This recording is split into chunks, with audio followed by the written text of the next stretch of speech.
3 రోజులుగా బంగారం ధరలు దిగివస్తున్నాయి. ప్రపంచవ్యాప్తంగా నెలకొన్న ఉద్రిక్తతలు, అమెరికా, ఇరాన్ మధ్య యుద్ధం నేపథ్యంలో పెట్టుబడిదారులు సురక్షిత మార్గాల వైపు తమ పెట్టుబడులను మళ్లిస్తున్నారు.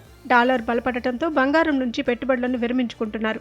ఈ క్రమంలో మార్చి 6 శుక్రవారం కూడా బంగారం, వెండి ధరలు తగ్గాయి. ఇవాళ 24 క్యారెట్ల 10 గ్రాముల బంగారంపై ₹770 తగ్గి 1,62,110 రూపాయలు పలుకుతోంది.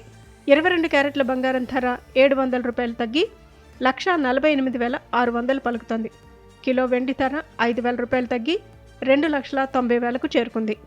మార్చి 6 శుక్రవారం వివిధ నగరాల్లో బంగారం, వెండి ధరలను పరిశీలిస్తే దేశ రాజధాని ఢిల్లీలో 24 క్యారెట్ల 10 గ్రాముల బంగారం ధర ₹1,62,260 వద్ద ట్రేడ్ అవుతోంది.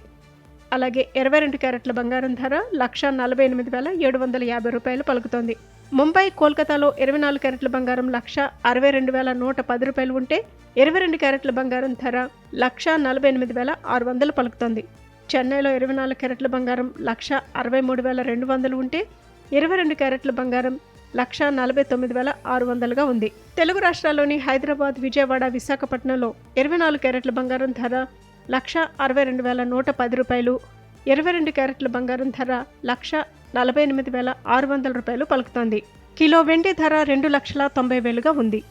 ఈ ధరలు పెరగవచ్చు, తగ్గవచ్చు. బంగారం కొనడానికి వెళ్లే ముందు ధరలు మరోసారి చెక్ చేసుకుని వెళ్తే మంచిది.